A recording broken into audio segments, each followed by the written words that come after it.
Hello everyone, welcome to our channel Well to Basis. We are going to start a new lesson from hunting gathering to growing food. कैसे शिकारी संग्राहक मानव किसान बने. Tushar's train journey. Tushar was going from Delhi to Chennai for his cousin's wedding. They were traveling by train and he had managed to squeeze into the window seat, his nose glued to the glass pane as he watched trees and houses fly past. His uncle tapped his shoulder and said, "Do you know that trains were first used about 150 years ago and that people began using buses a few decades later?" Tushar wondered, when people could not travel quickly from one place to another, did they spend their entire lives whenever they were born? Not quite. Tushar जो है train से अपने cousin की शादी में दिल्ली से चेन्नई जा रहा था। वो ग्लास विंडो सीट के पास बैठा अपनी नाक को ग्लास से लगाए हुए पीछे की ओर भागते पेड़ और घरों को देख रहा था। उसके अंकल ने उसके कंधे को थपथपाया और बताया कि आज से 150 साल पहले लोगों ने सबसे पहले ट्रेन को यूज करना यानी उपयोग में लाना सीखा था और बसों का तो बस कुछ एक दशक पहले ही हमने उपयोग करना सीखा है। तुषार सोचने लगा कि अगर लोग उस समय एक स्थान से दूसरे स्थान जल्दी यात्राएं नहीं कर सकते थे तो क्या वे अपना सारा जीवन उसी जगह पे बिता देते थे जहाँ वे पैदा हुए हैं? ये ठीक नहीं है। The earliest people, why were they on the move? We know about people who lived in the subcontinent as early 2 million years ago. Today we describe them as hunter gatherers. The name comes from the way in which they got their food. Generally, they hunted wild animals, caught fish and birds, gathered fruit, nuts, seeds, leaves, stalk, and eggs. आदि मानव क्यों घूमते थे? हम उन आदि मानवों को जानते हैं जो उपमहाद्वीप में 20 लाख वर्ष पहले रहते थे। उनको हम शिकारी संग्राहक कहकर वर्णन करते हैं। यह नाम उनके भोजन प्राप्त करने के तरीके से मिला है। ज़्यादातर ये जंगली जानवरों का शिकार करते थे, मछली और पंछियों को पकड़ते थे, फल, कंदमूल, तने, सीड्स जो है, अंडे, ये सबको ये इकट्ठा करते थे। Hunter gatherers moved from place to place. There are many reasons for this. First, if they have stayed at one place for a long time, they would have eaten up all the available plants and animal resources. Therefore, they would have had to go elsewhere in search of food. वे एक स्थान से दूसरे स्थान घूमते रहते थे। इसके पीछे अनेक कारण है। पहला, अगर ये एक स्थान पर ज़्यादा समय रुक जाते थे तो वहाँ की जो उपलब्ध पौधे और जानवर है उनको खा के ख़त्म कर देते थे। इसलिए भोजन की खोज में भी यह एक स्थान से दूसरे स्थान पर भटकते रहते थे। Second, animals move from place to place either in search of smaller prey or in the case of deer and wild cattle in search of grass and leaves. That's why those who hunted them had to follow their movements. दूसरा, जानवर अपने शिकार की खोज में भटकते रहते थे। जैसे बड़े जानवर जो है, छोटे जानवर उनकी खोज में भटकते थे। जो छोटे जानवर जैसे हिरन और मवेशी है, ये लोग घास की खोज में भटकते थे। और इन जानवरों का शिकार करके अपना पेट भरने वाले शिकारी मानव जो है वो इन जानवरों का पीछा करते हुए एक स्थान से दूसरे स्थान तक भटकते थे। Third, plants and trees bear fruit in different seasons, so people may have moved from season to season in search of different kinds of plants. पौधे और जानवर, दूसरा, जानवर अपने शिकार की खोज में विभिन्न मौसमों में पेड़ पौधे फलों से लद जाते थे। अतः लोग भी मौसम के अनुसार भटकते रहते थे। जैसे आम का सीजन गर्मियों का होता था, सेब का सीजन ठंडियों का होता था, तो गर्मियों में ये जहाँ पे आम मिलता था वहाँ पहुँच जाते थे और सर्दियों में जहाँ सेब मिलते थे। Fourth, people, plants and animals need water to survive. Water is found in lakes, streams and rivers. While many rivers and lakes are perennial with water throughout the year, others are seasonal. People living on their banks would have had to go in search of water during the dry season, winter and summer. चौथा, मनुष्य, जानवर और पौधे सबको जीने के लिए पानी की आवश्यकता होती थी। कुछ नदियों और झीलों में सालों भर पानी रहता था, जबकि कुछ सीजनल होते थे। शुष्क मौसम में जैसे गर्मी और सर्दी में लोग नदियों के किनारे रहना ज़्यादा पसंद करते थे। How do know about this people, कैसे हम इन लोगों के बारे में जान सकते हैं? Archaeologist have found some of the things hunter gatherers made and used.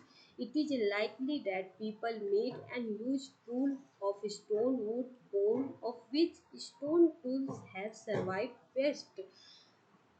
कैसे हम इन लोगों के बारे में जान सकते हैं? पुरातत्वविद को कुछ ऐसी चीजें मिली है जिनको ये आदि मानव बनाते थे और उपयोग में लाते थे। ठीक इसी तरह ये लोग पत्थर, लकड़ी और हड्डियों के उपकरण बनाते थे, जिसमें पत्थरों के उपकरण अभी भी बचे हुए हैं।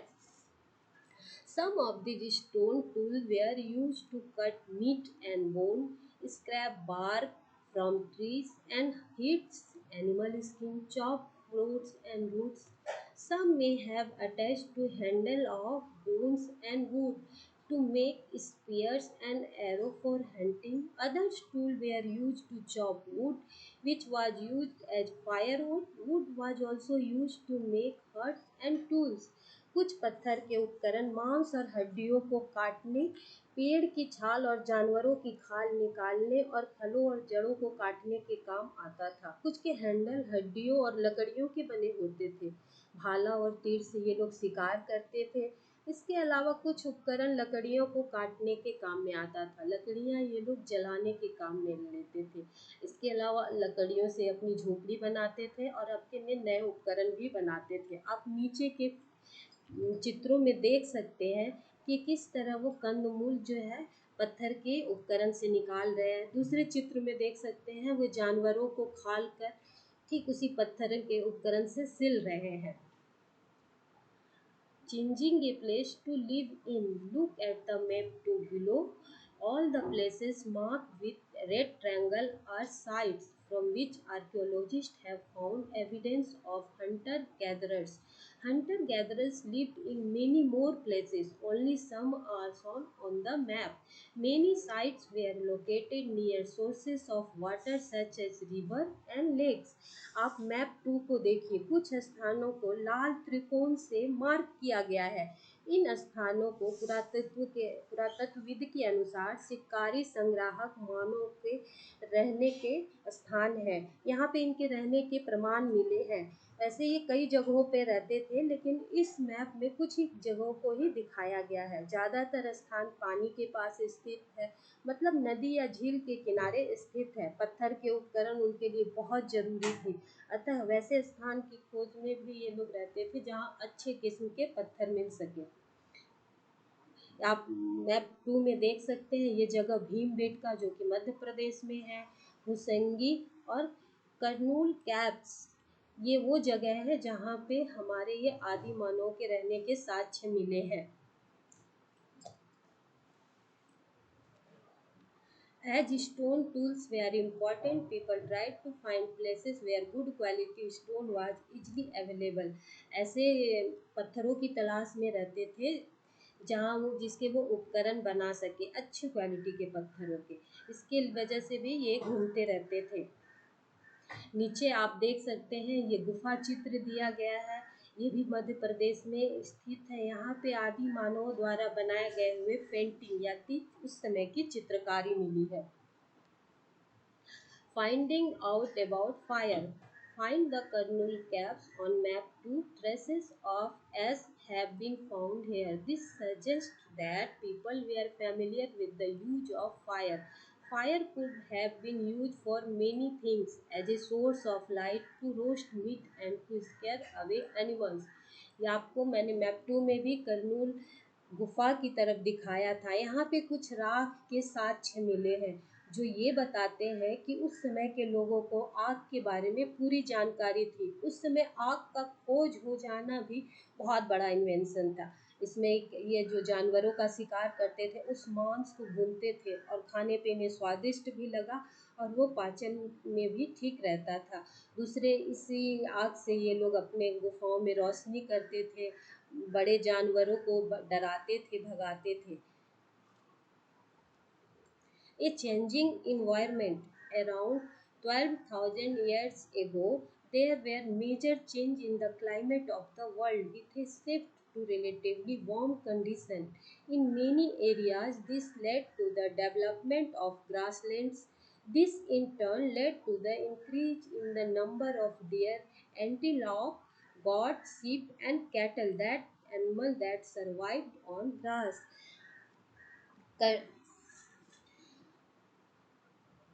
लगभग 12,000 साल पहले मौसम में एक बहुत बड़ा चेंज आया। उस समय जो जलवायु थी वो थोड़ी गर्म हो गई, जिसके कारण घास के बड़े बड़े मैदान विकसित हुए और इन घास के मैदानों पर निर्भर रहने वाले जानवरों की संख्या में भी बढ़ोतरी हुई। ये जानवर, ये हरिन, मृग, बकरी, भीड़, मवेशी इत्यादि थे जो इन घासों पर ही जिंदा रहते थे। Those who hunted these animals now follow them, learning about their food habits and their breeding seasons. It is likely that this helped people to start thinking about the herding and rearing these animals themselves. Fishing also become important. जो hunted gather थे, उन्होंने उस समय के जानवरों के खान पान का तरीका देखा, उनके प्रजनन के मौसम को देखा और उसके बाद उन लोगों ने सोचना शुरू किया उनको अपने पालने के लिए। फिशिंग भी उस समय के लिए बहुत ज़रूरी था। The beginning of farming and herding, कैसे खेती बाड़ी यानी कृषि का जन्म हुआ और पशुपालन का। This was also a time when several grain-bearing grasses, including wheat, barley, and rice, grew naturally in different parts of the subcontinent. Men, women, and children probably collected this grain as food and learned where they grew and when they ripened. This may have led them to think about growing plants on their own. In this way, people become farmer। जो उस समय थे घास के रूप में ये गेहूं, जौ और चावल जो थे उगते थे।